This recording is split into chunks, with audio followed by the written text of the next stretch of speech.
Përshëndetje.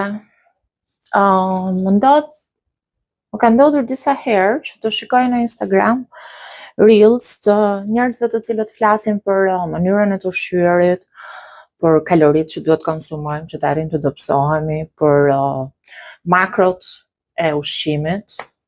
Dhe një nga këto diskutime që më ka bërë përshtypje ka qenë fakti që bëhej një logjikë e tillë.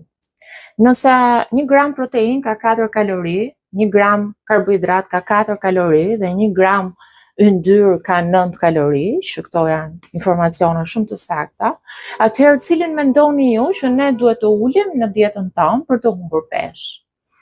Dhe përfundimi ishte që ajo që duhej të ulej si sasi, pra të konsumoj më pak, ishin yndyrnat. Dhe bëhet fjalë sigurisht për yndyrna të shëndetshme.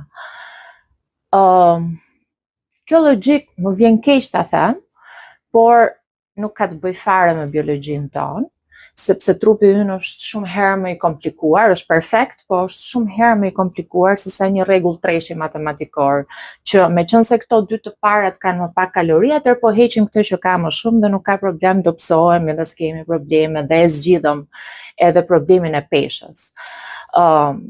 Do ju lutesha që kur merrni këshilla për shëndetin tuaj, nga cili do qoftë, të bënit mirë që të bënit edhe kërkimet tuaja personale.